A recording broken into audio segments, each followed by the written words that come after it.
ہزاروں سال لمبی رات۔ سننے والے اس کی بات بڑے انہماک سے سن رہے تھے، حالانکہ سنانے والا جو ان سب کے بیچ لیٹا ہوا تھا بالکل اوٹ پٹانگ باتیں کر رہا تھا۔ ان میں کہیں کوئی تسلسل نہیں تھا۔ بات کرتا کرتا وہ خود ہی بہک جاتا، جیسے راہ چلتا مسافر اپنی راہ سے بھٹک کر کسی غلط راستے پر چلنے لگے۔ ایک بات ادھوری ہی چھوڑ کر وہ کسی دوسری بات کا سرا پکڑ لیتا۔ اس طرح رات بہت دھیرے دھیرے سرک رہی تھی۔ وہ سب کے سب ریلوے اسٹیشن کی طرف جانے والے بازار کی ایک دکان کے برآمدے میں آ کر رات کاٹنے کے لیے لیٹ گئے تھے۔ تھوڑی دیر بعد جب ان میں سے سب سے بوڑھے آدمی نے گلا صاف کرتے ہوئے کسی راجا کی بات شروع کی تو اس برآمدے میں لیٹے ہوئے سب کے سب آدمی ہنکاری بھرنے لگے۔ ہاں، پھر کیا ہوا بابا؟ ایک بادشاہ تھا، اس کی 7 رانیاں تھیں۔ 7 رانیوں کے لیے بادشاہ نے الگ الگ محل بنوائے، ایک لکڑی کا، دوسرا اینٹ گارے کا، تیسرا سنگ مرمر کا، چوتھا تانبے کا، 5واں چاندی کا، چھٹا سونے کا تھا اور 7ویں میں ہیرے جواہرات جڑے ہوئے تھے۔ بالکل ٹھیک، کسی نے ہنکاری بھری۔ اتنی دولت ہونے پر بھی بادشاہ کے ہاں اولاد نہیں تھی، اس لیے وہ بہت دکھی تھا۔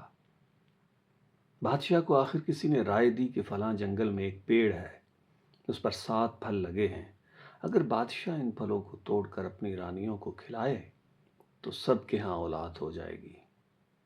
لیکن مصیبت یہ تھی کہ اس پیڑ تک پہنچنا بڑا مشکل تھا۔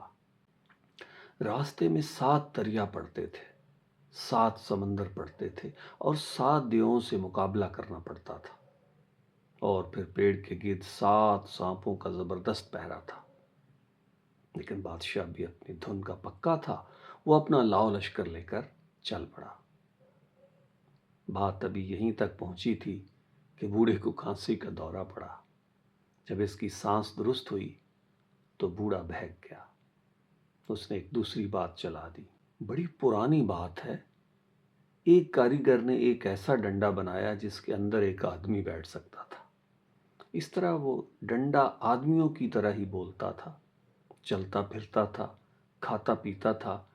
ٹھیک ٹھیک، قریب قریب سب نے مل کر ہنکارا بھرا۔ پھر اچانک یہ ہوا کہ رکشوں اور تانگوں کا ریلا شور مچاتا ہوا سڑک پر سے گزرنے لگا۔ شاید اسٹیشن پر کوئی مسافر گاڑی رکی تھی، اس لیے بوڑھا تھوڑی دیر رکا۔ پھر اس نے ایک مچھلی کی بات شروع کر دی، جو اتنی بڑی تھی کہ اس کی پیٹ پر باقاعدہ ایک شہر بسا ہوا تھا، جس پر نہ معلوم کتنے ہی مکانات بنے ہوئے تھے، کتنے ہی کھیت تھے۔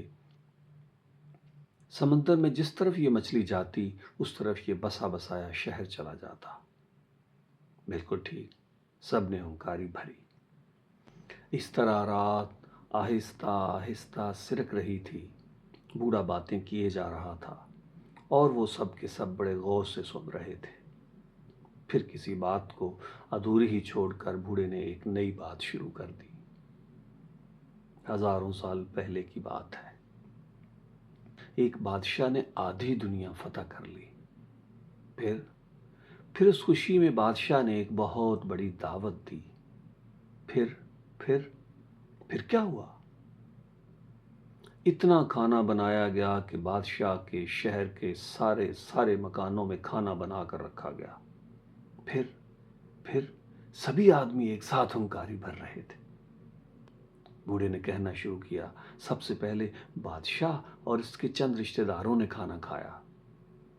ٹھیک، پھر بادشاہ کے سینکڑوں امیروں وزیروں نے کھانا کھایا۔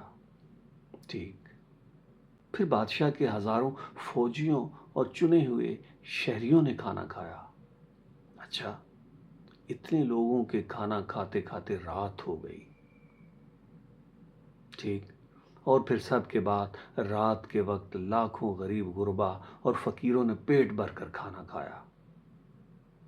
بالکل جھوٹ،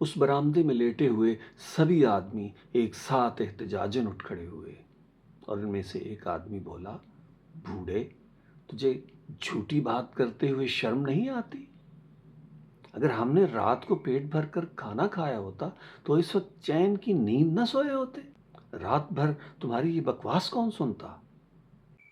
ارے بھائی، ناراض کیوں ہوتے ہو؟ بوڑھے نے کچھ سہمی ہوئی آواز میں کہا، میں بھی تو تمہاری طرح بھوکا ہوں۔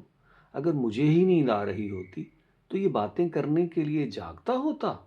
میں بھی تو سو جاتا۔